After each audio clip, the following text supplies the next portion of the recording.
하세요.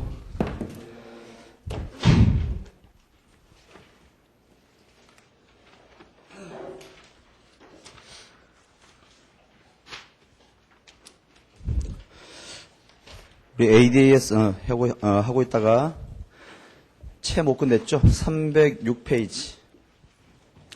구체적인 재정정책하고 금융정책 효과 보자는 건데, 완전 경쟁 산출량 수준 있는 거 하고 불안전 고용 산출량 있는 거 하고 두 가지 있어요. 왼쪽은 뭐 어렵지 않으니까 오른쪽에 있는 불안전 고용 산출량 수준일 때 그걸 기준으로 한번 살펴봅시다. 자, 먼저 재정정책의 효과. ISLM하고 다 같이 보자는 거지. 먼저 이자율 소득 IS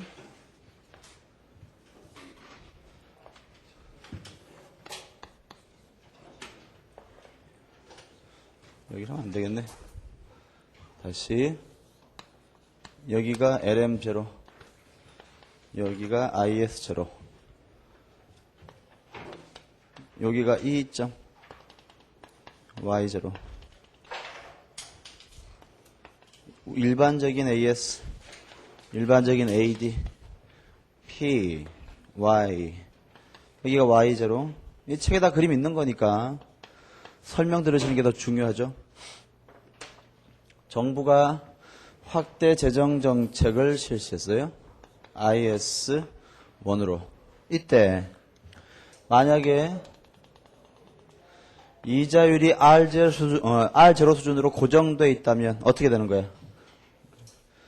만약에 IS가 오른쪽으로 움직였는데 이자율이 R0에서 고정되어 있으면 국민소득은 어디까지 증가해야 되는 거야?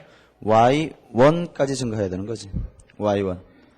이때 우리는 여기엔 이 Y0에서 Y1까지의 이동, 이걸 우리가 승수효과다.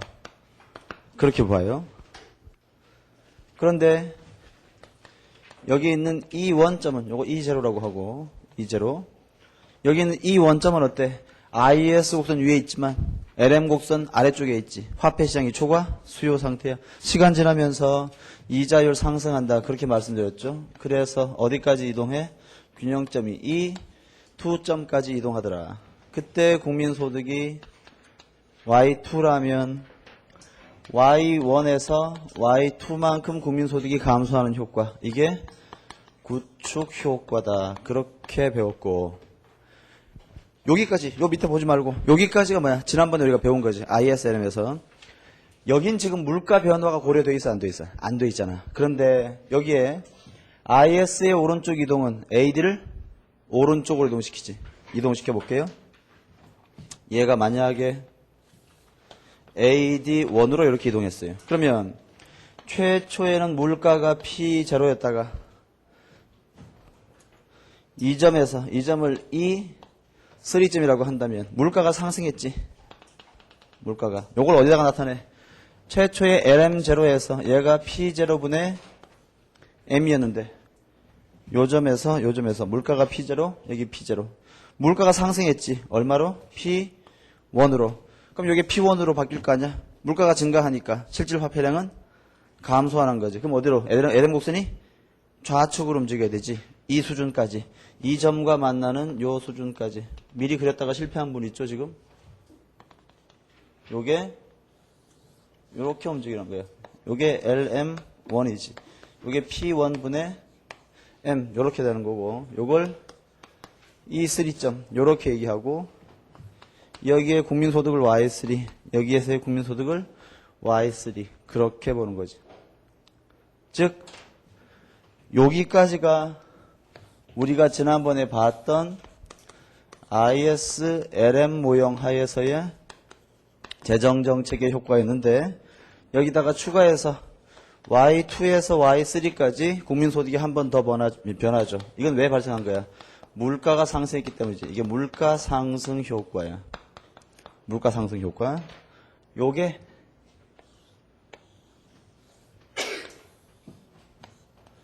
AD, AS 모형 하에서의 재정정책의 효과인 거예요. 들어봐. ISLM 모형만 가지고 재정정책의 효과를 분석했을 때는 뭐가 고려 안 됐어? 물가 변화가 고려 안 됐어요. 그런데 ADAS 모형 하에서 물가 변화의 효과를 추가로 고려하게 되면 정부 재정정책의 국민소득 증가 효과는 어떻게 되는 거예요? 더 작아지는 거지, 작아지는 거예요. 예. 즉 물가 변화를 고려하면 고려할수록 정부 정책의 효과는 작아져요. 그래서 케인즈는 뭐라고 얘기해? 단기적으로 물가는 고정돼 있다 또는 가격은 경직적이다. 자꾸 그렇게 얘기하는 거지. 예. 반면에 고전압파는요. 물가 변화폭이 매우 크다. 완전 신축적이다. 그렇게 본단 말이에요. 밑에 있는 노동시장에 관한 분석은 제가 그림상 생략했는데 그거 같이 기억을 해보세요. 우리 책에서는 이렇게 세 가지 효과로 나누진 않았는데 이렇게 기억하고 있는 게 정확해요. 그 다음에 금융정책의 효과를 한번 볼까?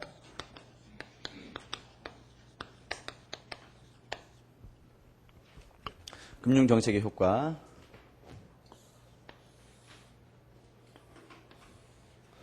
여기 Y, R, 여기 P, 여기 Y, LM이 LM 제로, 여기 IS, 최초의 균형이 E 제로점, 이때의 국민소득이 Y 제로, AS, AD, 물가가 P 제로, 역시 이 점도 E 제로점.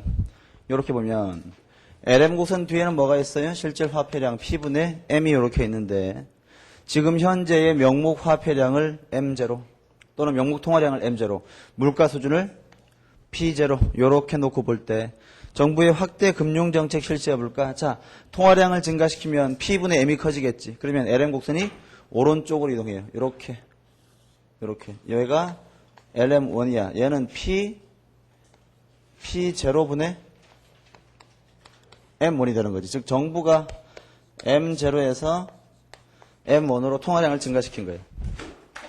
이때 새로운 균형점은 E1점이 돼서 여기에서 국민소득이 Y1까지 증가할 것이다. 이게 우리가 ISLM 모형에서 배운 내용이에요.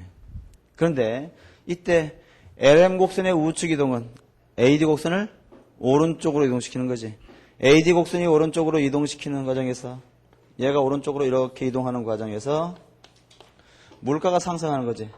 P1으로. 이때는 아까 Y0였고 물가가 P1으로 상승하면 P0가 P1으로 증가하니까 P분의 M 실질 화폐량은 감소해서 얘가 다시 왼쪽으로 움직이는 거야. 이렇게 얘랑 일치하는 점 수준에서 얘가 LM2가 되는 거죠. 얘는 P1분의 M1이 되는 거지. 이때 새로운 균형점은 E2가 되는 거고 이때의 국민소득이 Y2. 따라서 Y2까지밖에 국민소득이 증가하지 않아요. 즉 LM 곡선은 이와 같은 형태로 움직이는 거지. 이렇게. 그럼 이것도 지금 무슨 얘기하는 겁니까? 이게 물가 변화의 효과를 고려하는 ADAS 모형 알고 ISLM 모형만 놓고 보면 정부의 금융정책의 결과 국민소득은 Y0에서 Y1까지 증가할 수 있는데 이때 물가 변화의 효과를 고려하는 ADAS 모형을 고려하니까 어때요? 오히려 국민소득이 요만큼 감소하는 거지. 그럼 왜 그래? 역시 물가 상승 효과 때문에 그렇단 말이야. 그러니까 결론은 뭐야? 재정정책이건 금융정책이건 물가 변화의 효과를 고려하면 고려할수록 정부 정책은 효과가 더 작아지는 거야. 다른 말로 ISLM 모형 때보다 ADAS 모형 하에서의 정부 정책의 효과는 더 감소하게 되는 거죠. 307페이지에서는 그 얘기를 하고 싶은 거예요. 그 얘기를.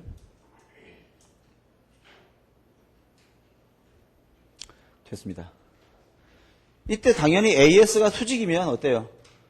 만약에 여기서 AS가 수직이면 얘는 100% 다 돌아갈 거고 여기서 AS가 수직이면 이때도 100% 다 돌아가겠지. 그건 이제 306페이지에 그림으로 나와 있으니까 여러분들이 눈으로 확인하시면 돼요. 예. 검증 차원에서 중요한 거 아니니까. 그렇게 해서 308페이지에 있는 학파별 AS 곡선의 형태를 다시 한번 확인해서 쭉 정리하면 뭐 우리가 시험과 관련해 가지고는 전혀 어려움이 없지 않나 싶어요. 필기 마무리 하시고요. 이제 다 정리하셨으면 오늘은 주로 이제 인플레이션과 실업의 문제를 좀 봐야 할 텐데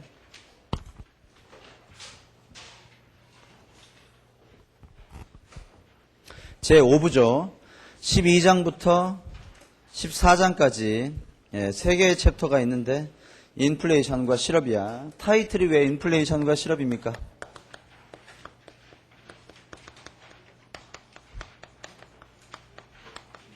인플레이션과 실업이라는 타이틀이 나오는 이유는 PY, 경제 전체의 총 공급과 경제 전체의 총 수요가 만나는 이 점에서 경제의 균형, 이퀄리브리엄이 발생하고 여기에서 물가 결정되고 여기서 국민소득 결정되는 이런 모형. 이게 바로 이제 거시경제학의 모형인데 여기서 물가가 비정상적으로 상승해서 지속적으로 커지면 우리가 그걸 뭐라고 부르는 거야? 인플레이션이다. 이렇게 부르는 거고, 만약에 여기 있는 국민소득이 지나치게 감소하면 어떻게 되는 거야? 국민소득이 감소하면 경기 침체지. 국민소득이 감소하면 나라 전체의 총생산도 감소해요. 생산이 감소하니까 일자리의 수도 감소, 고용도 감소, 실업은요 증가. 즉 국민소득의 감소는 실업의 증가로 이어지는 거지. 여기는 이 두 개, 바로 인플레이션과 실업이 거시경제학의 2대 문제야. 가장 중요한 거시경제학의 문제죠. 어떤 나라의 정책 담당자이든지 이 두 가지만 완벽하게 해결한다면 아주 국민으로부터 엄청난 환영을 받을 거야. 근데 이 두 가지를 해결하는 것이 그렇게 어렵단 말이야. 인플레이션과 실업. 네, 에어컨을 끄란 얘기는 아니었는데 여러분들 걱정돼가지고 여쭤본 건데 더우면 키세요? 켜. 나는 더워 주로. 나 때문에 끄란 얘기가 아니었어요. 더우면 키세요. 하나씩 볼게요. 그래서 인플레이션. 자, 12장 보시면 물가와 인플레이션이라고 되어 있는데 2장 더 넘겨봐. 2장. 3장이네. 374페이지를 보시면 374페이지에 인플레이션의 개념이 있죠. 그걸 볼게요. 인플레이션이 뭐입니까? 인플레이션이란 일반 물가 수준이 지속적으로 상승하는 현상을 의미한다. 한 번 더. 인플레이션이 뭐야? 물가가 지속적으로 상승하는 현상이야. 자, 두 가지가 포인트지. 첫째, 인플레이션인지 아닌지를 알려면 뭘 재봐야 돼? 현재의 물가 수준을 측정해 봐야 되는 거지. 그치? 따라서 인플레이션과 관련해가지고는 물가 수준의 측정 방법이 매우 중요한 거야. 두 번째, 단순히 물가가 일회적으로 상승하면 인플레이션이 아니고 뭐야? 지속적으로 상승해야 돼. 이게 바로 인플레이션의 정의예요. 다시 3장 앞으로 돌아오시면, 그래서 12장 첫 번째 페이지에 보시면 물가 해가지고 물가가 뭐고 물가 지수가 뭐고 그런 얘기 나오는 거지. 자, 거기 물가 지수 볼게. 물가 지수는 뭐라고 되어 있어? 물가의 움직임을 구체적으로 측정하기 위해서 작성되는 지수를 말한다. 물가 지수의 용도 되어 있는데 화폐의 구매력 측정한다. 경기 판단의 지표로 사용된다. 실질 가치 계산에 이용된다. 상품의 전반적인 수급 동향을 판단하는 데 이용된다. 1번과 2번이 좀 중요해요. 첫째, 화폐의 구매력을 측정하는데 물가지수가 사용돼요. 일반적으로 물가가 상승하면 화폐의 구매력은 감소하죠. 왜 그래? 내가 늘 드는 얘기 있잖아. 자, 100만 원이라는 화폐가 있는데 내가 이걸 가지고 빵을 소비하고 있다. 이때 빵 한 개의 가격이 10,000원이면 나는 100만 원 가지고 빵을 100개를 소비할 텐데 만약에 빵 하나의 가격이 2만 원으로 물가가 상승했다면 똑같은 빵 100만 원을 가지고 빵을 사 먹어도 이제는 50개밖에 사 먹지 못하는 거지. 그러니까 어때요? 물가 상승은 동일한 화폐라고 하더라도 그 화폐의 구매 능력을 감소시키는 현상이 발생하는 거지. 따라서 거기 보시면 어떤 거 있습니까? 화폐의 구매력은 어떻게 계산됩니까? 물가 지수 또는 물가 곱하기 역수분의 1 곱하기 100 이렇게 되는데 화폐의 구매력과 물가지수 사이의 관계는 반비례다. 그건 어렵지 않지. 하나 물어볼까? 물가가 50% 상승하면 화폐의 구매력은 몇 프로나 감소합니까? 100원 하는 빵이 150원으로 됐어. 그치? 자, 100원일 때는 얼마야? 구매력 1. 150원이 되면 3분의 2가 되는 거지. 그치? 그 말은 구매력은요 어떻게 되는 거예요? 물가가 50% 상승하면 화폐의 구매력은요 3분의 2 수준으로 감소하니까 33.33% 감소하는 거예요. 한 번만 더. 물가가 현재보다 2배로 증가했어요. 2배로. 물가의 증가율은요? 100%지. 그러면 화폐의 구매력은 몇 프로 감소하는 거예요? 50% 감소하는 거예요. 그렇지? 따져보세요. 이해가? 그 다음에 경기 판단의 지표로 사용된다. 거기 보면 경기가 상승하면 나라 전체의 수요가 증가하니까 물가는 상승하고, 일반적으로 그렇지. 경기가 하강하면 물가는 하락할 것이다. 다 아는 거죠. 넘겨요. 370페이지 구체적인 물가지수의 작성 방식이 있는데 라스페레스 방식과 파시 방식, 이거 좀 많이 들어본 이름 아니야? 언제 배웠어?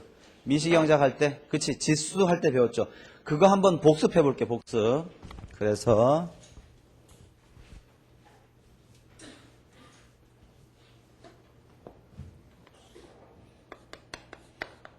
우리가 그때 지수, 인덱스라고 하는 것은 두 가지가 있었죠. 수량지수라는 게 있었고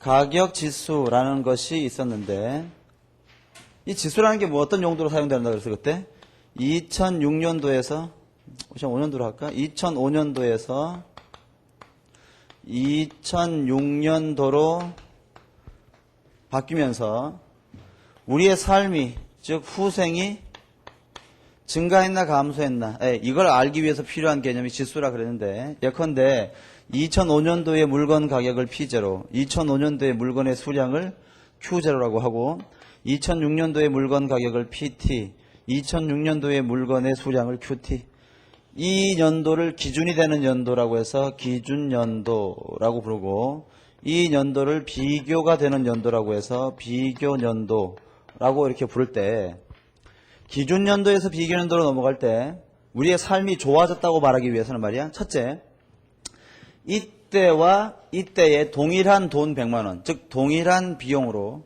사 먹을 수 있는 물건의 개수가 이때보다 이때가 더 많아지면 어때? 우리의 삶이 개선됐다, 그렇게 얘기할 수 있을 거 아니야. 그게 바로 뭐야? 기준연도와 비교연도의 동일한 가격을 기준으로 구매할 수 있는 물건의 수량을 비교한 것, 그게 바로 수량지수라고 했지. 따라서 수량지수는 제가 그때 뭐라고 했습니까? 클수록 좋은 개념이다, 그렇게 얘기했고, 반대로 이때 빵 100개, 동일한 맛과 크기와 향에 똑같은 빵 100개를 구입하는데 들어가는 가격 또는 비용이 이때보다 이때가 더 싸면 우리의 후생이 증가한 거다, 그렇게 얘기할 수 있다고 그랬지. 그래서 가격지수는 어때요? 작을수록 후생이 증가하는 거다, 그렇게 얘기했었지. 그치? 이때 지수를 측정하는 방법은 라스페레스 방식과 파쉐 방식 두 가지가 있는데, 라스페레스 방식은 얘는 기준연도를 가중치로 삼는 방식이고, 얘는 비교연도를 가중치로 삼는 방식인데, 기준연도를 가중치로 삼는 라스페레스 방식에 따르면 어떤 경향이 있습니까? 실제보다 과대평가하는 경향이 있고, 파쉐 방식에 따르면 실제보다 과소평가되는 경향이 있다, 그런 얘기 했었지. 기억나야 돼. 이때 수량지수도 라스페레스 방식과 파쉐 방식, 가격지수도 라스페레스 방식과 파쉐 방식이 있는데, 가격의 의미로 하첨자 P, 아니구나, 이건 수량이지, Q. 수량지수는 하첨자 Q, 퀀터티 인덱스의 의미로, 가격지수는 프라이스 인덱스의 의미로 하첨자 P를 붙여주고, 얘는 어떻게 구한다 그래서 이거 공식 알고 있어야 된다 그랬지. 자, 라스페레스 수량지수. 라스페레스 수량지수니까 기준연도와 비교연도에 가격을 비교해야 돼, 수량을 비교해야 돼? 수량 비교해야지. 기준연도와 비교연도의 수량을 비교하되, 이때 기준이 되는 가격 또는 가중치는 뭐야? 라스페레스 방식이니까 기준연도의 가격을 가중치로 삼는다, 그런 얘기 했었죠. 파쉐 수량지수는 어떻게 되는 거야? 기준연도와 비교연도의 수량을 비교하되 가중치는 비교연도의 가격을 가중치로 삼는다. 라스페레스 가격지수는요, 기준연도와 비교연도의 가격을 비교하되 가중치는 기준연도의 수량을 가중치로 삼고, 파쉐 가격지수는 기준연도와 비교연도의 가격을 비교하되 비교연도의 수량을 가중치로 삼는, 이런 방식이다. 그렇지? 이때 여기 있는 이 가격지수, 이게 바로 뭐란 얘기야? 이게 지금 우리가 공부하고 싶은 물가지수다 그 말이야. 물가지수.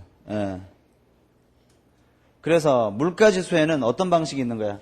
라스페이레스 방식과 파쉐 방식의 물가지수가 있는데 여기에는 이 라스페이레스 방식의 물가지수가 어떤 게 있단 말이야? 생산자 물가지수 PPI 하고요. 소비자 물가지수 CPI 이렇게 두 가지가 있고 대표적으로 이 파쉐 가격지수 방식으로 측정하는 물가지수가 뭐가 있단 말이야? 이게 GDP 디플레이터가 있다 그 말이에요. 예. 요게 말 나온 김에 그것도 한번 해볼까? 우리 그때 이거 가지고 후생의 증감 여부 그런 거 판단한 적 있었잖아요. 기억나십니까? 그때 어떻게 했지 우리가 그래서? 결론만 한번 내보면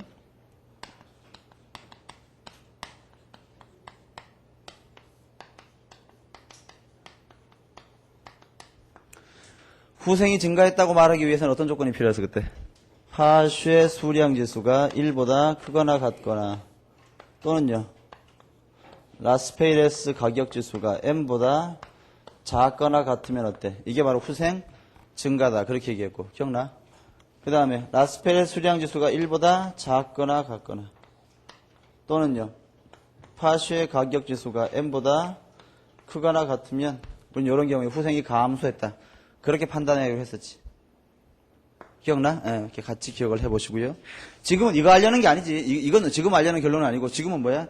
이거 알려는 거야, 이거. 그치?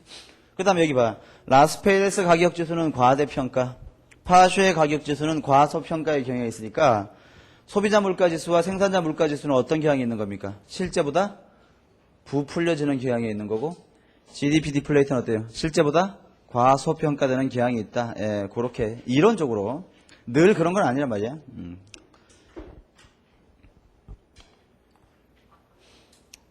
됐어요. 370페이지 하단에 보시면 피셔 방식하고 에즈워스 방식의 가격지수 계산 방식도 있는데 그건 참고로 보세요. 너무 복잡해가지고 사용되지 않는 것이니까 뭐 그 정도 그런 것들도 있나 보다. 예, 그렇게 보시면 되고 오른쪽 페이지에 물가지수의 종류 이제 그걸 좀 볼 텐데 요즘 뭐 이런 문제 안 나옵니다. 이거 옛날이나 나왔지. 근데 이제 안 하고 넘어가기가 좀 찝찝해가지고 말이야. 그냥 보는 것 뿐이에요. 그냥 체크하시고요. 나중에 마지막에 가가지고 한번 그냥 읽고 들어가면 돼. 자, 물가지수의 종류. 첫째, 생산자 물가지수, Producers Price Index, PPI죠. 먼저 뭐가 생산자 물가지수입니까? 국내 시장의 제1차 단계에서 기업 상호 간에 거래되는 모든 재화나 서비스의 평균적인 가격 변동 측정하기 위해서 작성하는 것. 말 그대로 생산자 물가지수니까 생산자 즉 기업들이 거래하는 물건들의 가격을 계산한 게 생산자 물가지수겠지. 그치? 생산자 물가지수 1번 다시 보면 국내 시장의 제1차 단계에서 국내 시장에다가 동그라미 치세요. 국내 시장에서의 거래 단계에서 물건을 측정하는 것이 생산자 물가지수니까 생산자 물가지수에는 수입품이 포함될까 안 될까? 수입재는 포함되지 않습니다. 두 번째, 대상 품목의 포괄 범위가 굉장히 넓어요. 그래서 두 번째 줄에 보시면 일반 목적 지수다 그렇게도 부르는데 대상 품목의 포괄 범위가 넓다. 몇 개나 될까? 생산자 물가지수에는 옆에다 약 한 1000개라고 쓰세요. 1000개. 약 1000개, 한 900몇 개 되는데 약 1000개 정도의 상품을 대상으로 합니다. 4번을 보시면 어디에서 작성합니까? 한국은행에서 작성해요. 어떤 방식으로? 라스페이레스 방식으로. 2번 소비자 물가지수 CPI죠. Consumers Price Index. 1. 일반 도시 가구가 소비 생활을 영위하기 위해서 구입하는 재화의 가격이나 서비스의 변동 등을 측정하는 것이다. 2번 보시면 최종 소비자 구입 단계에서의 물가 변동 파악하는 것이기 때문에 일반 도시 가구의 평균적인 생계비 또는 소비자의 구매력을 측정하는 이른바 특수목적 지수다. 특수목적 지수란 말 나오면 CPI다 이렇게 기억하시고요. 4번 보시면 CPI는 어디서 측정합니까? 통계청에서 측정해요. 통계청에서 측정하는 물가지수는 CPI가 유일하죠. 라스페이레스 방식으로 측정한다. 됐고 3번 수출입 물가지수는 말이야 수출입 상품의 가격 변동을 파악하는 것인데 여러분 생각해봐. 우리가 이렇게 수출하고 수입하는 물건들의 가격을 파악해보면 장차 국내의 물가가 어떻게 변할지를 미리 알 수가 있지. 예를 들어서 유가가 우리가 수입하는 석유 가격이 막 오르더라. 그걸 알면 장차 국내에서 석유로 이용해서 만드는 물건 값은 다 오르겠다 알 수 있으니까 수출입 가격 지수를 측정하면 장차 국내 물가 지수의 사전 예고적인 성격을 우리가 파악할 수 있단 말이지. 그래서 거기 읽어보시면 1. 수출입 상품의 가격 변동을 파악하고 그 가격 변동이 국내 물가에 미치는 영향을 사전에 측정하기 위해서 작성되는 지수예요. 3번 보시면 한국은행에서 역시 작성하고 라스페이레스 방식입니다. 네 번째 GDP 디플레이터인데 옆에다가 공식 써야죠. 여러분 GDP 디플레이터는 어떻게 구해요? 얘는? 불러봐. 그렇지. GDP 디플레이터는 명목 GDP를 실질 GDP로 나눠서 이렇게 100 곱해가지고 이렇게 구하는데, 여러분 GDP 디플레이터는 좀 어떤 특성이 있냐 하면, 여러분 좀 전에 봤던 소비자 물가지수나 생산자 물가지수는 실제 그 물건들의 가격을 실측해가지고 실제로 조사해서 구하는 값이야. 그런데 여기 봐봐. GDP 디플레이터는 GDP 디플레이터 자체를 구하는 게 아니고 명목 GDP와 실질 GDP를 구한 다음에 단순히 이걸 계산해가지고 사후적으로 작성하는 거란 말이야. 따라서 얘는 실측된 자료가 아니야. 거기 밑줄 한번 그어볼게요. 3번을 보시면 GDP 디플레이터는 가격 변동을 직접 조사해서 작성하는 게 아니고 사후적으로 명목 GDP와 실질 GDP로부터 작성하는 것이기 때문에 좁은 의미에서 보면 이건 물가지수라고 보기가 좀 어려운 측면도 있어요. 사후적으로 계산하는 거란 말이야. 그 다음에 여기 봐요. 아까 얘는 몇 개? 총? 한 1000개. 그치? 얘는 한 500개. GDP 디플레이터는 몇 개나 품목이 포함될까? 이거 봐. 얘는 명목 GDP와 실질 GDP로 구하니까 명목 GDP와 실질 GDP에 포함되는 것들은 다 여기에 영향을 미치겠지. 몇 개나 돼? 셀 수 없이 많은 거 아닙니까? 가장 포괄 범위가 넓어요. 2번에 보시면 가장 포괄적인 물가 지수가 된다. 4번 보시면 역시 어디서 작성해요? 한국은행에서 작성한다. 그 다음에 중요한 거 있죠? 파쉐 방식으로 측정된다. 파쉐 방식으로. 372페이지를 보시면 포함되는 것, 포함되지 안 되는 것, 그 다음에 작성 기관에 따라서 또 품목수, 방식, 이용범위 쭉 나오는데, 이거 언제 다 이걸 보겠어, 그지? 중요한 걸 확인해 볼게. 첫째, 작성 기관. 유일하게 통계청에서 작성되는 게 소비자 물가지수지. 그 다음, 포괄 범위에서 가장 넓은 게 어디야? 가장 넓은 게 GDP 디플레이터, 그치? 그 다음으로 넓은 게 PPI, 그 다음이 CPI, 이렇게 될 거예요. 그 다음, 수입품 가격은, 또는 수입품은 포함되지 않는 것이 뭐야? PPI. 그쵸? 그 다음에, PPI는 주택 임대료가 포함되지 않는다는 특징이 있죠. 반면에 주택의 가격을 포함시키는 물가지수는 뭐가 있는 거야? GDP 디플레이터가 주택 가격을 포함해. 하지만 주의할 건 뭐야? 모든 주택 가격을 다 포함하는 것이 아니라 신규 주택, 즉 그 해에 생산된 주택 가격만 포함하는 거지. 알고 있죠? GDP가 뭐야? 일정 기간 동안 국내에서 생산된 물건들이지. 품목수 됐고요. 기준연도 5년마다 변경해요. 그러니까 지금 현재는 어때요? 2006년도니까 어때? 기준이 바뀌었겠지. 이제 작년에 기준 품목이 바뀌면, 그러니까 매년 여러분 이게 아까 내가 얘기했잖아. 여기에 1000개, 여기에 한 500개 그런 얘기했잖아. 그 물건의 품목 내용이 말이야. 내용이 바뀌어. 5년 기준으로. 5년 기준으로. 예를 들어 가지고 만약에 그걸 안 바꾸면요. 어떻게 되겠습니까? 요즘도 어떤 게 뭐 이렇게 거래가 되는 것처럼 나오겠어. 흑백 TV 뭐 이런 거 있지. 요즘 안 나오잖아 그런 거, 그렇지? 그리고 요즘 나오는 DVD 플레이어 이런 건 포함 안 되겠지, 그렇지? 그러니까 한 10년 전만 하더라도 10년 전만 하더라도 여기에 어떤 게 포함되어 있냐면 소비자 물가지수에 뭐 삐삐 이런 거 있지. 그거 다 포함됐겠지. 지금은 다 빠지고 대신 뭐가 들어갔겠어?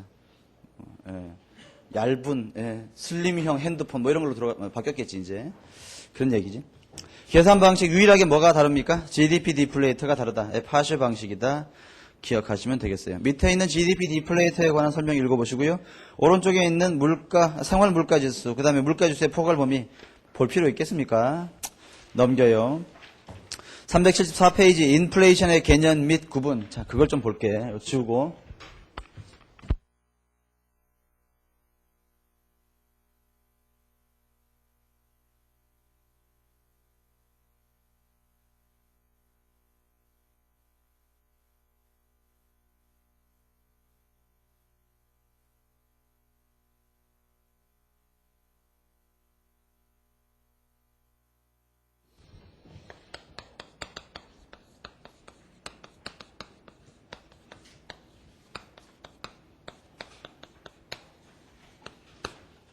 인플레이션이 발생하는 원인하고 유형을 한번 보자 그 얘기인데 인플레이션 물가의 지속적인 상승 현상 이게 발생하는 원인은 두 가지입니다. 첫째는 수요 견인 인플레이션, 두 번째는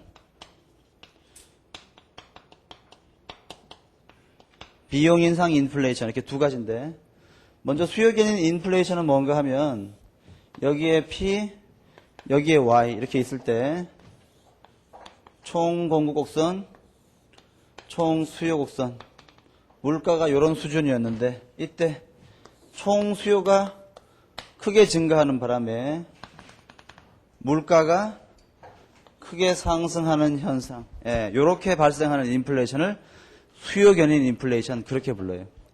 반면에 비용 인상 인플레이션은 여기에 P, 여기에 Y 총 수요 곡선이 이렇게 있을 때 총 공급 곡선이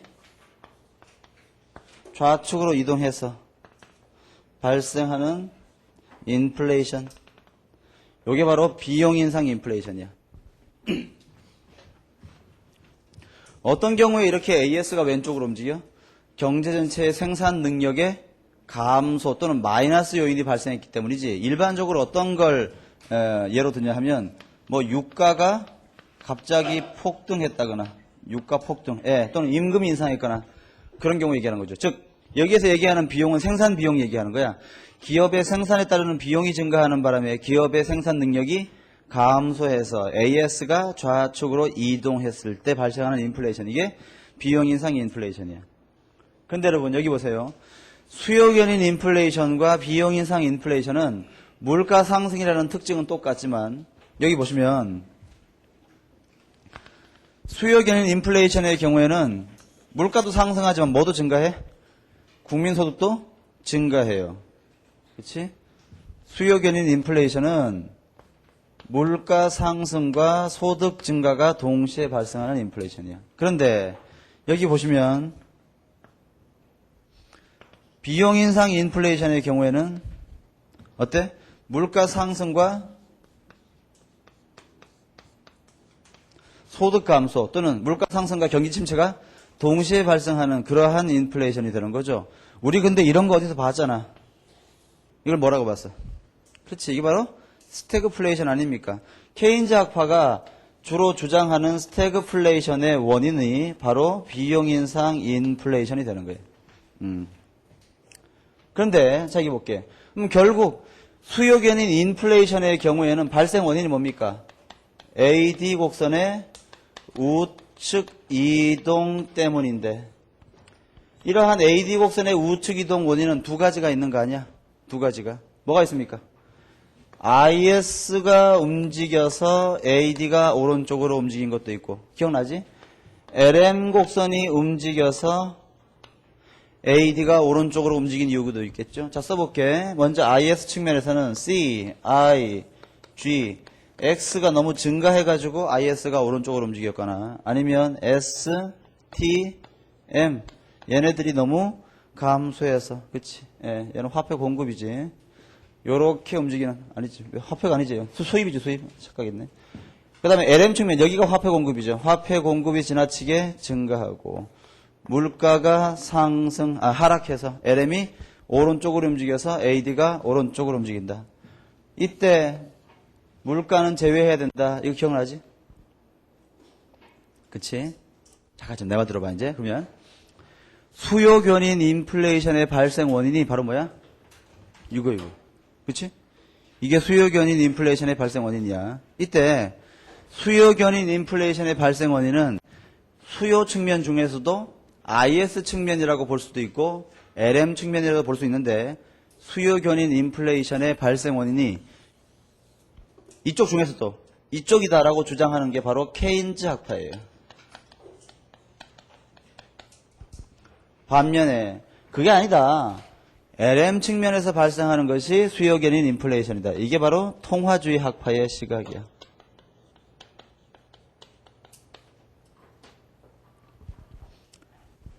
그래서 만약에 케인즈 여러분 봐. 그러면 이거 여러분 이거 발생한 수요 견인 인플레이션 해결 방법은 뭡니까? 간단하지. 갔던 AD를 다시 원래대로 돌려놓으면 되잖아. 즉 AD를 왼쪽으로 움직이면 돼. 그러기 위해서는 IS를 좌측 이동시키거나 LM을 좌측 이동시키면 돼. 자, 케인즈 학파에게 물었어. 수요 견인 인플레이션은 왜 발생합니까? 아, 그건 여기 총 수요가 너무 증가해가지고 발생한 거다 이렇게 얘기합니다. 그럼 케인즈 학파에게 다시 묻죠. 수요 견인 인플레이션을 어떻게 해결하면 됩니까? 아주 간단해. 얘를 줄이거나 얘를 느리면 금방 해결할 수 있어. 인플레이션은 큰 문제가 아니야. 그렇게 얘기한단 말이야. 그치? 게다가 여러분 이거 기억나십니까? 우리가 일반적으로 P, Y 있을 때 이런 식의 일반적인 AS 곡선 설명했잖아. 그치?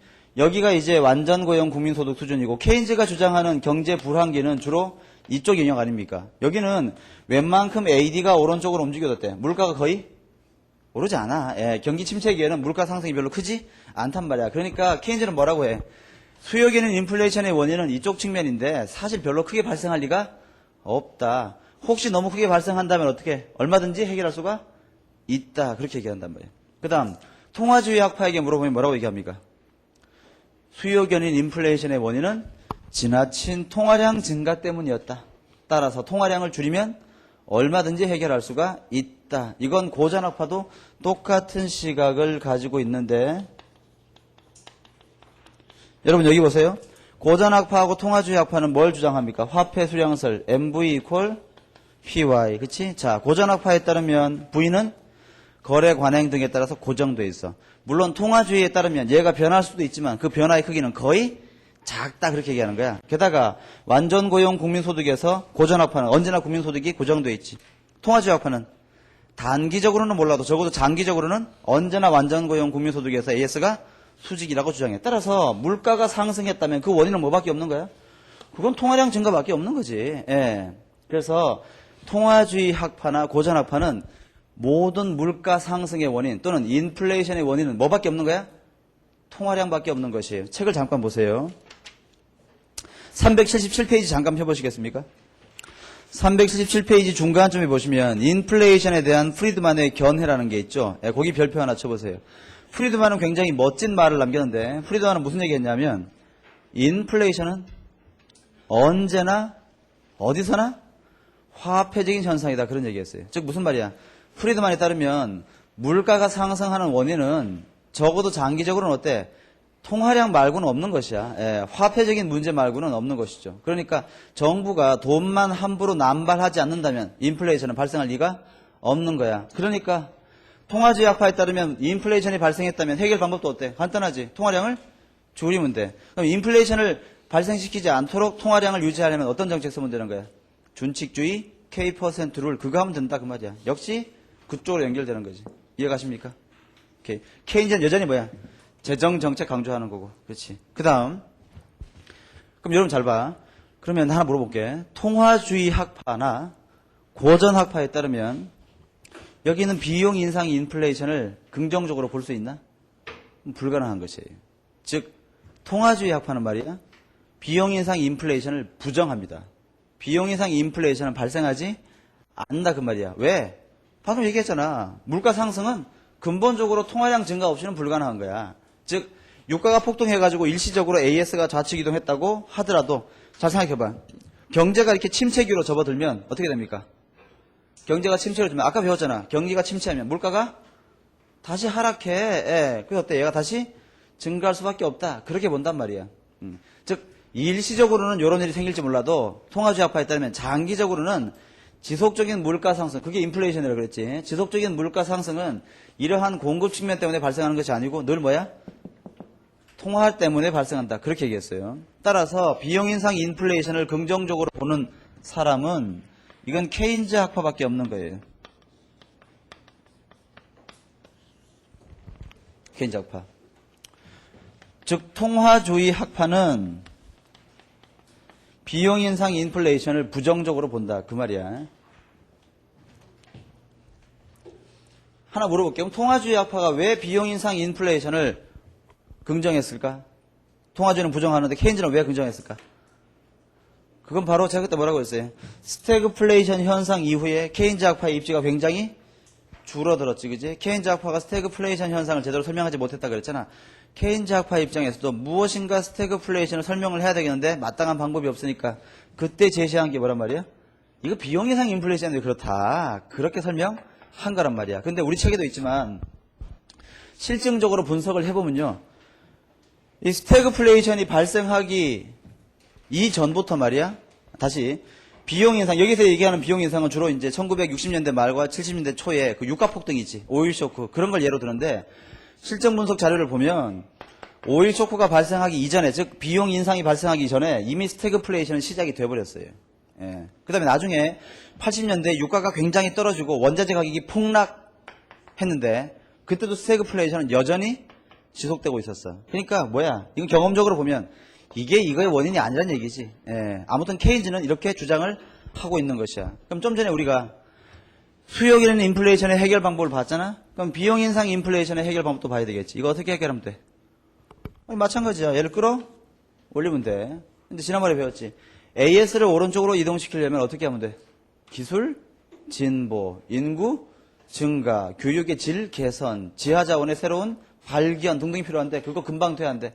안 됩니다. 그리고 인위적으로 될 수 있는 것도 아니야. 그러니까 어때요? 이걸 정상적인 방법으로는 오른쪽으로 인위적으로 끌어올리는 게 불가능해. 그러니까 케인즈 학파 입장에서는 어떻게든 이 비용 인상 인플레이션을 해결해야 되겠는데 어떤 식의 해결을 하냐 하면 여기 한번 봐봐요. 여기 Y, 여기 P인데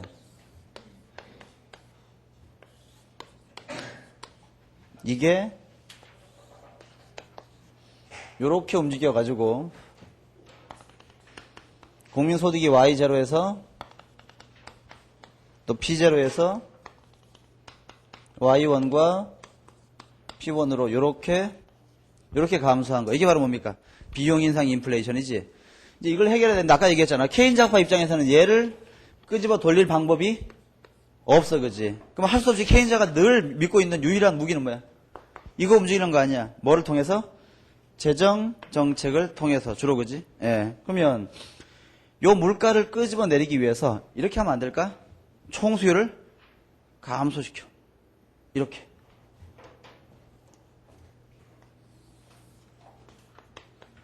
이렇게. 그럼 어떻게 됩니까? 새로운 균형이 이 점에 생기겠지. 그럼 어때요? 물가가 원래도 되돌아왔네? 예. 이렇게 하면 물가는 잡을 수 있지. 그런데 어때? 이게 비용 인상 인플레이션의 특징이 뭐야? 국민소득이 감소하는 거 아니야? 만약에 총수요를 줄여서 물가를 안정시키면 국민소득은 아주 급격하게 줄어버려요. 이거 감당을 못하지, 이걸. 예. 그러니까 무슨 말이야?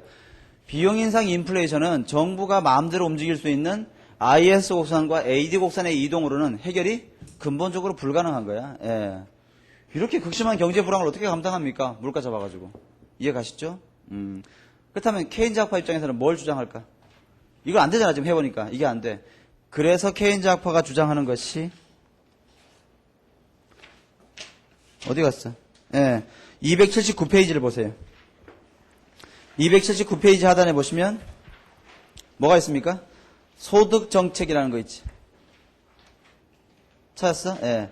그게 바로 케인즈 학파가 주장하는 비용 인상 인플레이션의 해결책이야. 어떤 겁니까? 정부가 기업가나 근로자를 설득해가지고 임금 인상과 이윤 인상을 억제하는 거야. 올리지 마라. 올해 임금 물가 너무 많이 올랐다. 이렇게 부탁하고 협박하는 거지. 두 번째, 그렇게 하면 어떻게 되는 거야? 총 공급 곡선을 가급적이면 이쪽으로 멀어지는 힘을 조금 되돌릴 수 있지 않냐, 그런 뜻이야. 예, 기업의 생산 비용을 절감시키니까. 세 번째, 밑줄 임금 가이드라인 설정, 물가 임금 통제. 이것도 전부 다 뭐야? 소득 정책이야. 우리나라가 1980년대에 물가가 굉장히 많이 오른 적이 있었어요. 그때 뭐 했습니까? 정부가 매년 연초에 임금 가이드라인을 설정해. 그건 뭐야? 국민 여러분, 올해 임금 인상률은 지금 379페이지 하단에 보고 있죠? 내가 뭐 페이지를 잘못 얘기했나? 379페이지. 국민 여러분, 올해 임금 인상률은 5%가 적당할 것 같습니다. 그 내에서 인상해 주시고 각 기업들도 지켜주세요. 이렇게 얘기해. 기업이 안 지키면요. 왜 안 지키지? 세무조사 한번 할까? 뭐 이렇게 하는 거지. 예. 강제로 억누르는 거야. 어때? 이건 근본적인 해결책이 아닙니다. 예, 일시적인 미봉책에 불과해요. 그래서 4번 보시면 뭐라고 되어 있어? 단기적으로는 어느 정도 효과가 있지만 장기적으로는 별로 효과가 없다. 예, 그런 얘기하는 것이죠. 어렵지 않죠? 여기 바로 수요 견인과 비용 인상 인플레이션. 됐습니다. 나머지는 읽어보면 될 것 같네요. 374페이지로 가서 한번 확인해 볼게요. 그러면 인플레이션의 개념 및 구분 해가지고 개념 받고 구분 수요 견인과 비용 인상 밑에 그림 있으니까 보시면 되고 혼합형은 뭐야? 이 둘이 섞인 거지 그지? 동시에 어렵지 않을 거예요. 375페이지 보면 인플레이션의 종류라는 거 있는데 뭐 이거 시험에 나오는 건 아니지만 그냥 살펴만 볼게요. 진행 속도에 따른 분류. 서행성 좀 느린 거지. 연 3 내지 4%. 주행성 달리는 거야. 10 내지 수십 프로. 초인플레이션 또는 하이퍼 인플레이션. 100% 이상의 인플레이션. 우리가 그때 예로 들었던 초인플레이션은 이 정도가 아니지. 뭐 10,000%, 그지? 예, 뭐 20,000%. 심지어는 옛날 그 저기 뭐냐, 독일에서는 뭐 연 1조 %, 뭐 그 정도의 인플레이션도 발생한 적이 있죠. 됐고요. 경기 상태에 따른 분류. 진성 인플레이션, 반 인플레이션. 스태그플레이션이 방금 우리가 봤던 거니까 중요할 거고, 진성과 반 인플레이션은 어떤 차이가 있는 거예요? 이거. 여기에 P, 여기 Y. AS가 이렇게 수직이 됐을 때 여기서 뭡니까? 완전 고용 국민소득이 결정된다고 하면 이때 AD 곡선이 요렇게 움직여가지고 물가가 요렇게 상승하는 거. 이때는 지금 완전 고용 국민소득이 아니지, 그지? 이때 발생하는 인플레이션이 반인플레이션. 그 다음에 이미 완전 고용 국민소득을 달성한 다음에 여기서 AD가 오른쪽으로 움직여가지고 물가가 상승하는 현상. 이게 바로 진성 인플레이션이야. 진성 인플레이션은 완전 고용 상태에서 발생하는 인플레이션. 됐죠? 3번 보시면, 세 번째 보시면 예상 의무에 따른 인플레이션 있잖아. 거기 별표 치세요. 중요한 거죠. 이따가 볼 거고요. 정부 통제 유무에 따른 분류. 볼 거 없고. 기타. 공급애로 인플레이션, 수요 이동 인플레이션. 공급애로 인플레이션은 뭐야? 특정 부분의 공급 부족으로 발생하는 인플레이션. 어떤 게 있나? 지금 전 세계적으로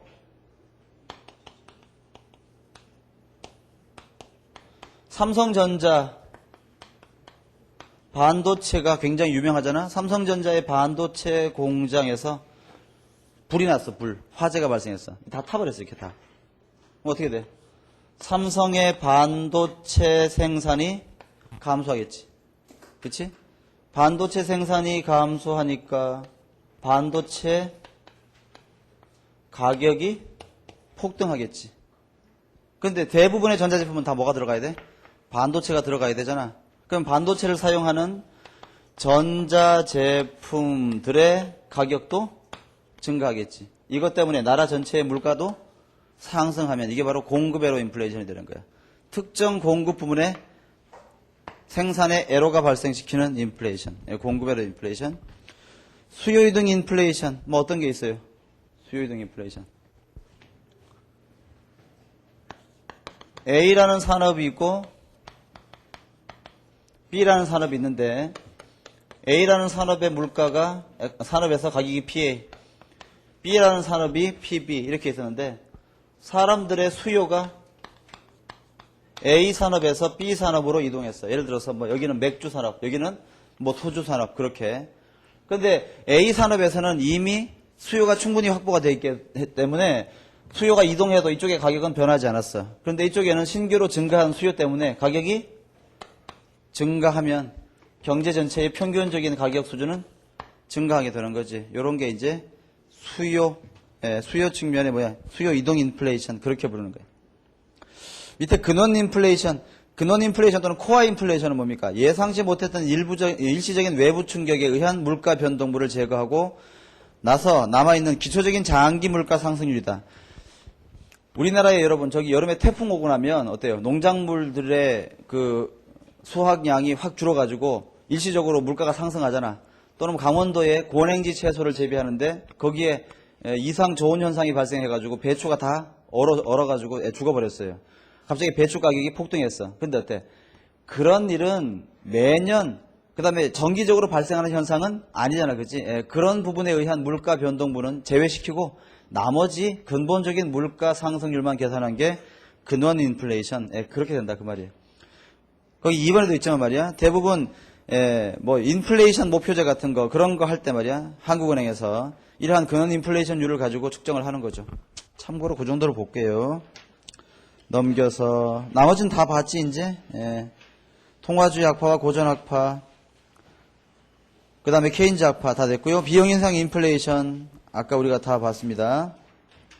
380페이지에 보시면 비용인상 인플레이션과 정책 당국의 딜레마 무슨 얘기하는 거야? 비용인상 인플레이션이 있을 때 물가 상승을 총 수요옥선을 이동시켜 가지고 잡으려고 하면 국민소득이 매우 큰 폭으로 감소하더라. 그래서 해결책이 안 되더라 그 얘기고. 여러분 이거 있잖아. 그럼 이건 어때? 아쉬운 대로 비용인상 인플레이션의 경우에는 국민소득이 감소하잖아. 이거라도 증가시키겠다고 얘를 만약에 오른쪽으로 이렇게 이동시키면 어떤 일이 벌어집니까? 물가는 더 큰 폭으로 상승하는 거지. 그러니까 한마디로 비용인상 인플레이션의 경우에는 AS가 아니고 AD를 움직이는 것은 해결책이 전혀 될 수가 없다 그 얘기야. 그러니까 케인즈가 뭘 써? 소득정책 쓰는 거야. 소득정책. 자, 기억하세요. 좀 전에 본 인컴 팔러시 소득정책은 다시 여기 있잖아. 379페이지 하단에 있는 소득정책은 두 가지의 논점으로 출제가 가능한데 첫째는 케인즈 학파의 견해라는 거, 그지? 케인즈 학파의 견해라는 거. 두 번째, 얘는 인플레이션의 해결 방법이지만 어떤 인플레이션? 비용 인상 인플레이션에 관한 해결 방법으로 제시된 거예요. 맞지, 그지? 됐습니다. 넘기고요. 380페이지 하단에 보시면 통화주의 학파의 견해가 있는데 그게 좀 중요한 것 같아요. 거기 보면 3번 볼게요. 3번을 보면 따라서 380페이지 하단에 통화주의 학파는 공급 측 요인으로 일시적인 물가 상승이 유발될 수는 있지만 지속적인 물가 상승은 나타나지 않는다고 봤다. 한마디로 공급 측면의 비용 인상 인플레이션을 부정했다 그 말이야. 그렇지?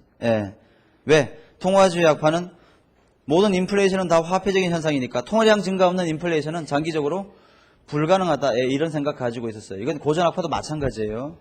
기억하시면 되겠습니다. 혼합형 인플레이션 읽어보시면 되고요. 382페이지에 보면 인플레이션의 사회적 비용이 있는데 그건 매우 중요하죠. 시험에 자주 나오는 것이니까 그걸 한번 봅시다.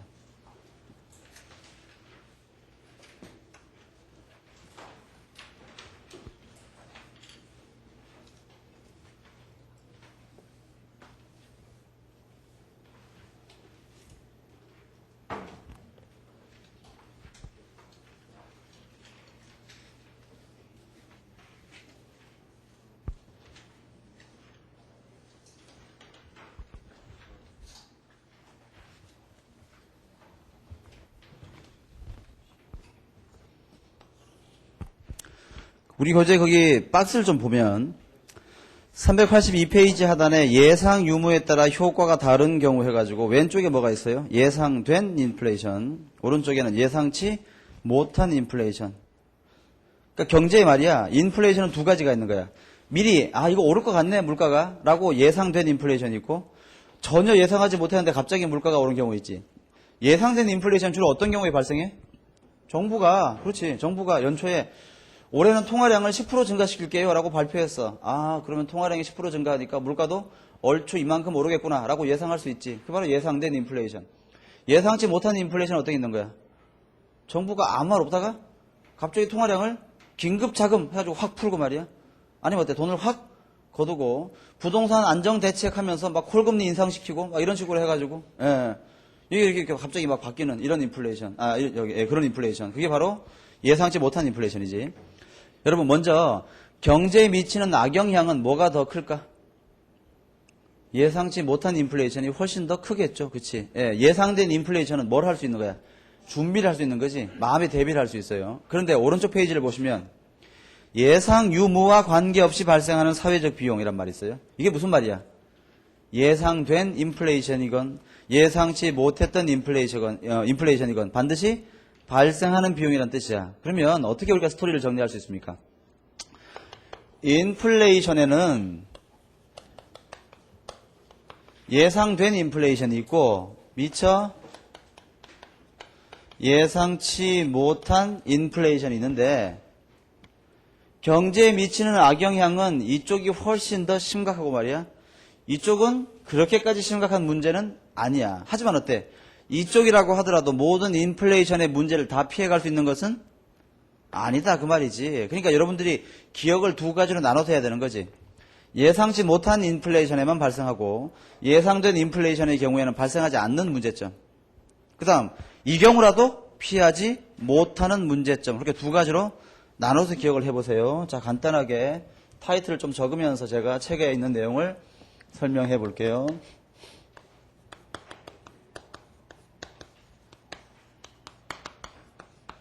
자, 먼저 예상치 못한 인플레이션은 어떤 문제를 야기시킵니까? 거기 보세요. 박스에 첫 번째 뭐가 있습니까? 부의 재분배라는 말이 있죠. 부의 재분배. 그래서 부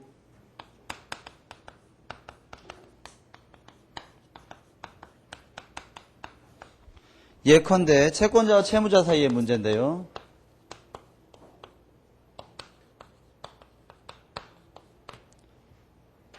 여기 봐봐. 어떤 사람이 현금 100만 원을 A가 B에게 빌려줬어요. 얼마 동안? 1년 동안. A하고 B는 친구야. 그래서 A 뭐 친구 사이에 뭐 이자 받냐? 그냥 원금만 돌려다오. 그래서 1년 뒤에 다시 100만 원을 돌려받았어요. 그런데 빌려줄 때는 2006년도였고 빌려받을 때는 2007년도였는데 2006년도에는 물가가 100원이었어. 100원 하지 말고 이렇게 할게. 10,000원이었어. 10,000원. 예를 들어서 그 나라에 빵만 있는데 그 빵의 가격이 10,000원이야. 근데 2007년도에는 그 빵의 가격이 상승해서 20,000원이 됐단 말이야. 그러면 분명히 명목상의 금액은 어때? 빌려준 금액과 돌려받은 금액이 같지만 실질적인 빵의 크기로 치면 말이야. 처음에 A가 돈을 꿔줄 때는 얼마를 꿔줬어? 빵으로 치면 100개를 꿔준 거지. 100개를. 근데 나중에 돌려받을 때에는 50개밖에 못 돌려받은 셈이 되는 거 아닙니까? 그러니까 근데 A가 어때? 이러한 물가 상승을 미리 알았더라면 돈을 빌려주지 않았거나 아니면 계약서를 쓰고 말이야. 너 물가가 2배로 오를 거니까 나중에는 200만 원 다오. 그렇게 계약서를 썼겠지. 근데 어때? 예상하지 못했으니까 그냥 원금만 돌려받은 거 아니야. 그러니까 예상치 못한 인플레이션이 생기면 누가 유리해지고 누가 불리해져? 채권자가 불리해지고 채무자가 굉장히 유리해지죠. 그러니까 한번 생각해 보세요. 예상치 못한 인플레이션이 굉장히 많이 발생하면 사람들이 어때? 불안하지. 돈을 빌려주거나 빌렸을 때 굉장히 불안할 겁니다. 그러니까 만약에 이런 일이 막 발생하면요. 돈을 빌려주려는 사람이 없겠지. 대신 돈을 꿀려는 사람은 굉장히 많을 거야. 금융시장이 불안정해져요. 두 번째, 자금의 거래가 잘 안 이루어질 텐데 이루어진다고 하더라도 장기 거래는 잘 안 이루어지고 굉장히 짧은 단기 거래만 할 거야. 그렇지? 물가 변동의 가능성이 없는 시기에만. 따라서 예상치 못한 인플레이션은 채권자의 소득을 빼앗아서 채무자에게 넘겨주는 그런 현상으로 발생한다. 두 번째, 뭐가 있습니까? 우리 박스에 소득의 재분배.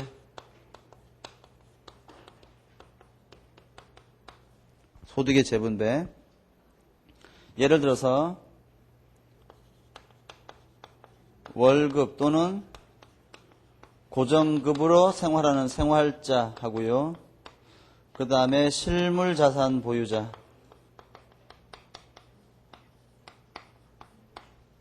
실물자산에는 어떤 게 있습니까?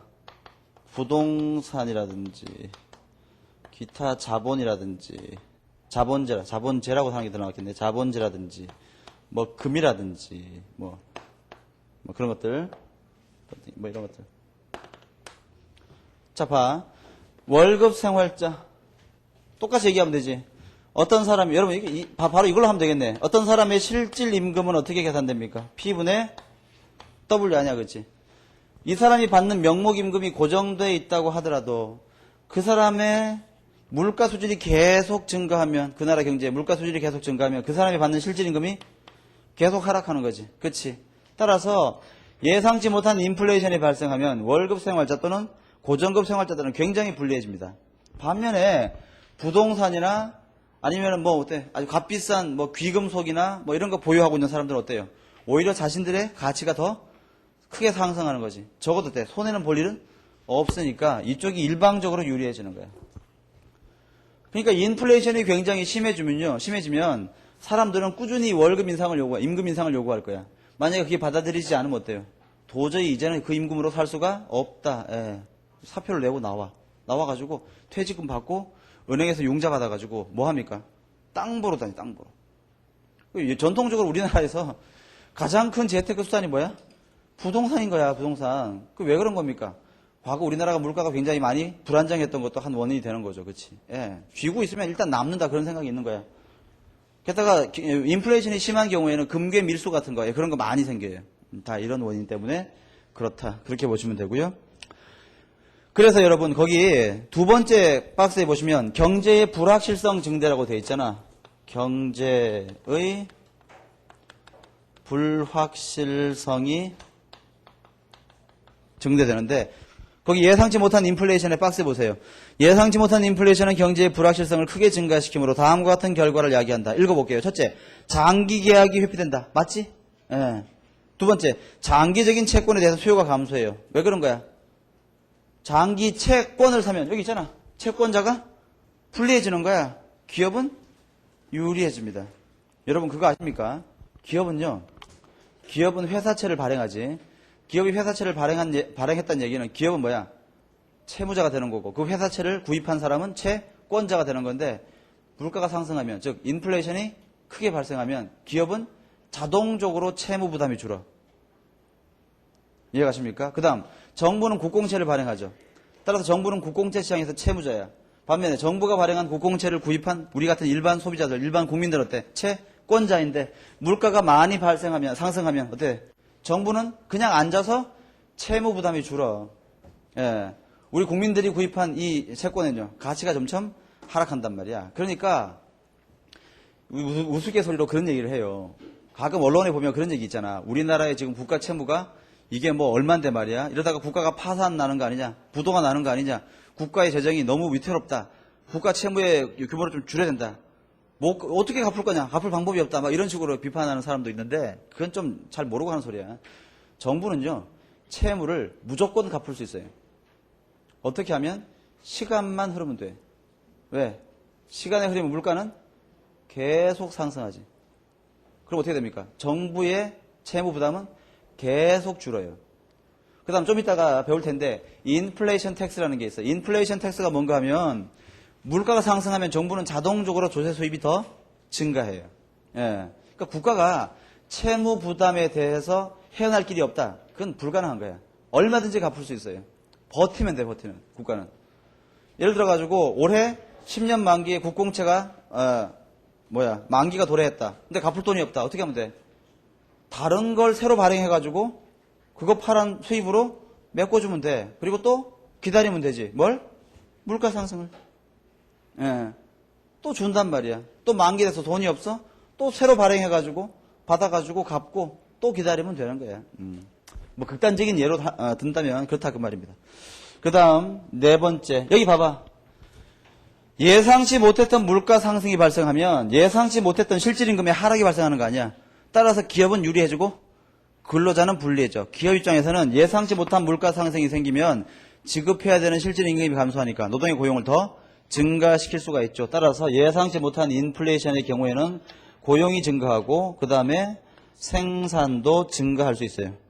물론 일시적이야. 적어도 통화주의 학파 등의 시각에 의하면 일시적이지. 글자가 왜 이래? 자, 그렇다면 예상된 인플레이션은 어떨까요?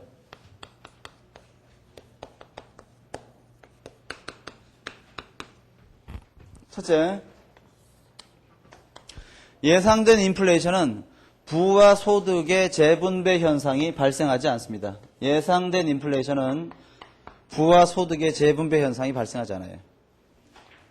이건 왜 그런가 하면 바로 피셔 효과 때문에 그래요. 피셔 효과.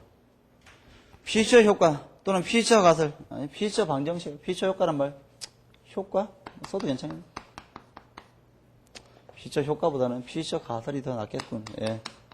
오해할 소지가 있으니까. 자, 피셔 가설이 뭡니까? 명목 이자율은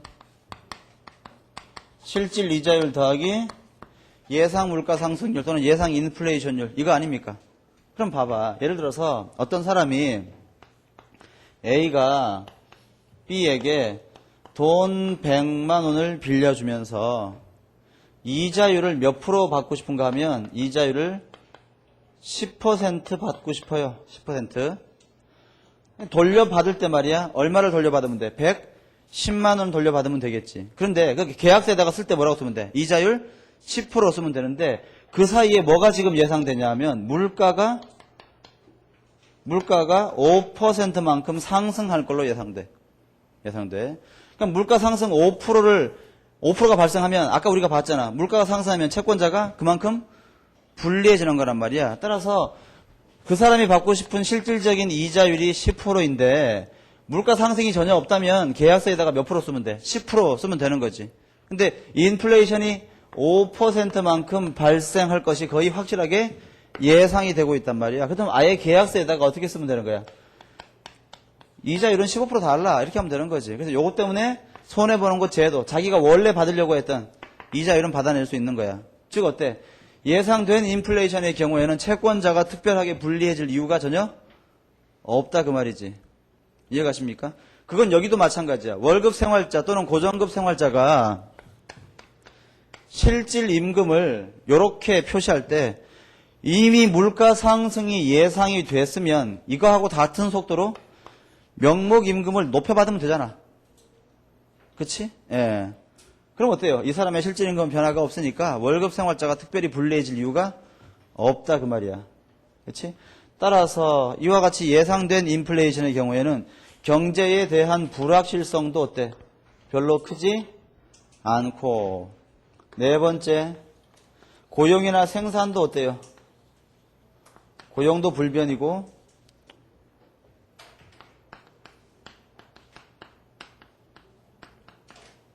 생산도 불변이다. 이렇게 얘기할 수 있단 말이에요.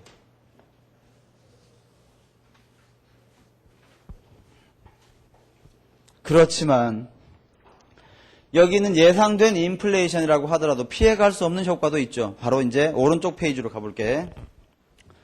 예상 유무와 관계없이 발생하는 사회적 비용. 첫째, 1번. 인플레이션은 화폐에 부과하는 일종의 조세이므로 사람들은 화폐 보유를 기피하게 된다. 그래서 어떤 일이 발생합니까? 여기 다섯 번째 보면 사람들이 화폐에 대한 보유를 기피해. 왜? 화폐 쥐고 있으면 손해보니까. 따라서 이때 발생하는 게 뭡니까? 구두창 비용. 이걸 뭐라고 불러? 슈레더 코스트. 그렇게 부르는 거지.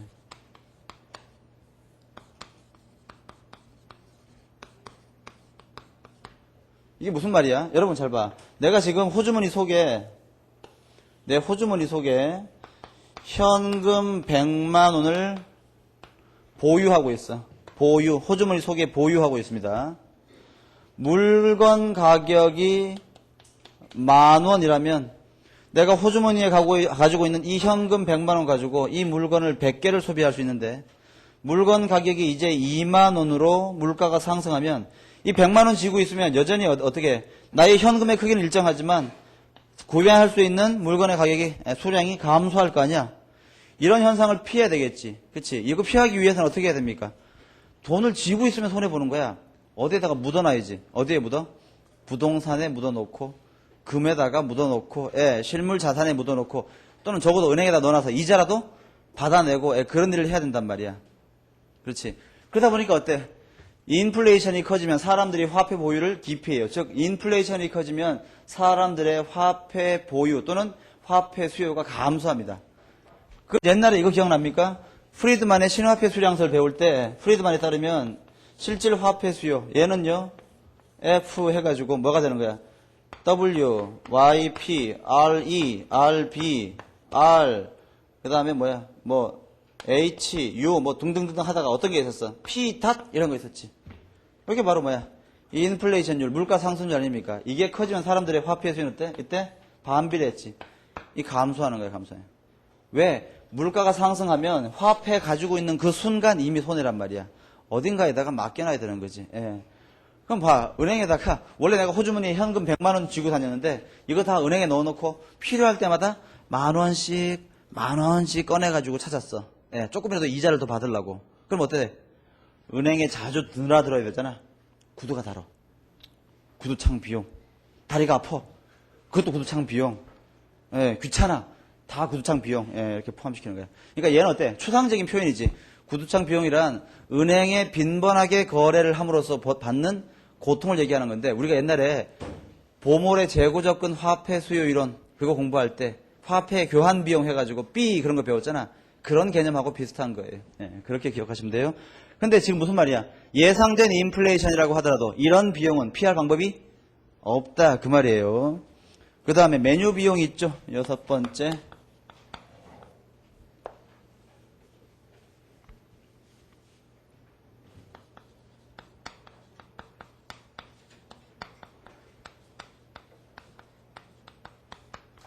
메뉴 비용은 뭐야? 메뉴판을 교체하는 데 들어가는 비용이야. 그렇지? 예를 들어서 어떤 가게가 어떤 식당이 있는데 이 식당 사장이 딱 보니까 물가 상승이 예상돼. 즉 자기 식당에서 밥을 만들 때 들어가는 원재료의 구입 비용이 10% 증가할 것이 확실하게 예상됐습니다. 그래서 자기가 판매하는 물건의 가격도 10% 인상시켰어. 어때? 손해보는 거 하나도 없지. 그런데 어때? 메뉴판을 갈아야 될 거 아니야? 메뉴판을 교체하는데 돈이 들어가잖아. 그게 바로 뭡니까? 메뉴판 교체 비용, 메뉴 비용이 되는 거예요. 그럼 몇 푼이나 한다고 그걸 가지고 그렇게 아니죠, 여러분. 잘 봐야. 지금 이 시간에도 어때요? 물가는 0.000001%쯤 오르고 있겠지. 그걸 제때 다 반영하려면 어때? 수시로 메뉴판을 계속 교체해야 되지 않습니까? 경제 전체적으로 매우 큰 비용이에요. 게다가 삼성이나 현대와 같은 거대 회사가 가지고 있는 모든 물건의 가격을 다 일정 %씩 올리려고 하면 그때 발생하는 메뉴 비용은 상상을 초월하는 거지, 그렇지? 예. 이러한 게 다 뭡니까? 인플레이션의 비용인데 이러한 메뉴 비용 역시 예상된 인플레이션이지만 피해갈 수가 없다 그런 뜻입니다. 우리 교재에 따르면 또 뭘 저해해요? 경제 성장을 저해한다. 이렇게 돼 있죠. 왜 그래? 사람들이 인플레이션이 커지면 열심히 회사 다니면서 일하고 월급 받을 생각을 하는 게 아니라 뭐해? 땅 보러 다니고 금괴 살라 그러고 귀금속 모아려고 하고 막 그렇게 한단 말이야. 그 자금들 원래 어디에 써야 되는 거야? 도로 건설하고 기업 만들고 공장 건설하는 데 써야 될 돈이란 말이야. 그러니까 어때? 인플레이션이 발생하면 경제에 아주 중요한 소중한 이 자금이 바람직한 곳으로 흘러가는 게 아니라 사행적인 곳, 투기적인 곳으로 흘러가게 되는 거예요. 예. 또 인플레이션이 심해지면요. 이렇게 되는 거지. 이제 뭐 열심히 살아봤자. 여러분 그런 거 있잖아. 인플레이션이 굉장히 심해지면 나라 전체의 물가가 다 뛰면 집값도 엄청나게 뛰지. 이제 내 집 마련이 목표인 어떤 그 사회 초년생 월급쟁이 가장이 말이야 계획을 짜는 거야. 나의 임금이 앞으로 이렇게 될 텐데 지금 현재 집값이 얼마니까 이 집을 살려면 13년만 모으면 되는구나. 그래서 계획을 열심히 해서 13년간 돈 모으지. 돈 모으면 어떻게 돼? 집값은 더 훨씬 크게 점프해 있는 거야, 그렇지? 그럼 어떻게 됩니까? 열심히 살아봤자 아무 소용이 없다. 다 포기하고 말이야. 돈 싸들고 거기 가는 거지. 강원랜드 이런 데 가가지고 말이야. 막판으로 건곤일책의 승부를 한번 해보자. 이러고 대부분 하면 못 이기잖아. 그럼 해가지고 실패한 말이야. 어디서 막 뛰어내리고 이런 일이 생기는 거예요. 이게 별거 아닌 것 같지만 경제의 작은 이러한 충격 하나가 말이야. 이런 충격 하나가 굉장히 큰 파급 효과를 낳죠. 그래서 경제 성장을 저해한다. 그 다음에 국제 수지. 9번째. 그래서 국제 수지를 악화시킨다.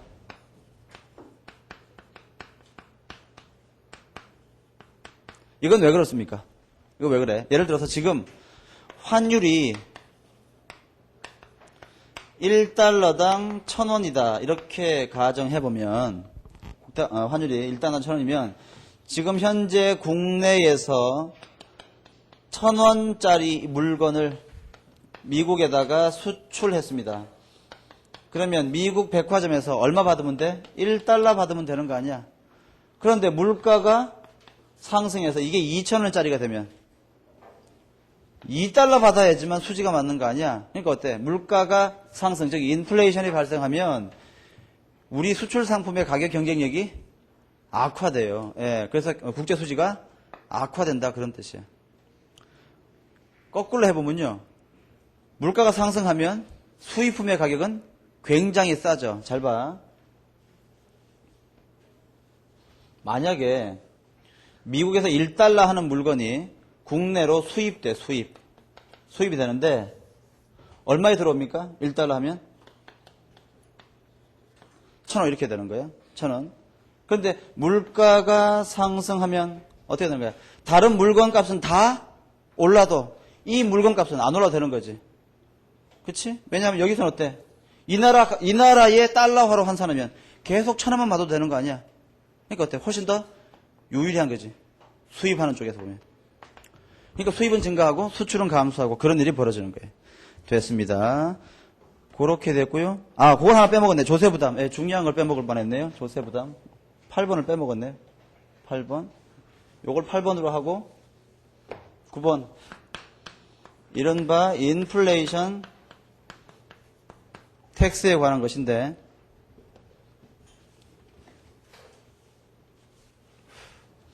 여러분 봐요. 예를 들어서 어떤 근로자의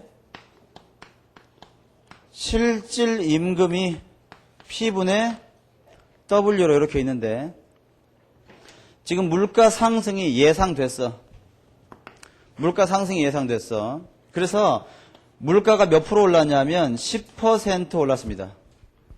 이걸 충분히 예상했다면 어떻게 하겠어? 그 근로자가 사장한테 물가가 10% 오를 거거든요. 그러니까 제 임금도요 10%만큼 올려주세요. 그렇게 얘기하겠지. 사장이 보니까 자기도 동의해. 물가가 10% 오를 것 같아. 그래서 어때? 알았다. 올려줬어요.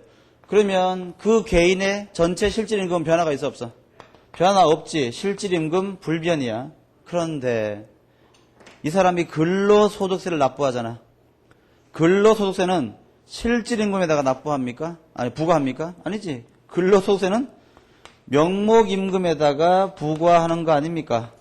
그러니까 봐. 이 사람은 실질적으로 전혀 소득이 증가한 게 없는데 이 사람의 근로소득세는요. 더 커지는 거지. 과표가 커졌잖아. 게다가 어떻게 됩니까? 우리나라의 소득세는 누진 세율이 적용되니까 마치 소득이 10% 더 증가한 것처럼 나타나서 세율도 더 커지면 내야 되는 세금의 크기는 점점 더 커지는 거지. 그러니까 정부는 말이야. 인플레이션이 발생하면요. 앉아서 계속 조세를 더 긁는 거야. 그냥 긁는 거. 이걸 막으려면 어떻게 해줘야 돼? 인플레이션율에 따라서 세율을 좀 낮춰주는 연동제 같은 것이 있어야 되는데 그게 잘 안 되는 거란 말이야. 예. 그러니까 인플레이션이 발생하면 마치 인플레이션은 정부 입장에서는 조세와 같은 효과가 생기는 거지. 이게 바로 인플레이션 텍스다. 예, 그렇게 부르는 거죠. 자, 정리가 다 됐네요. 칠판 보시면 그래서 예상치 못한 인플레이션은 이런 문제 야기시키지만 예상된 인플레이션의 경우에는 이런 문제는 4번까지는 생기지 않아. 하지만 어때? 여기는 5번부터 9번까지의 문제는 여전히 발생하더라. 예, 그렇게 보시면 되겠네요. 그 점진주의와 급진주의의 인플레이션 억제 정책 읽어보시면 되겠어요. 쉬었다 할게요.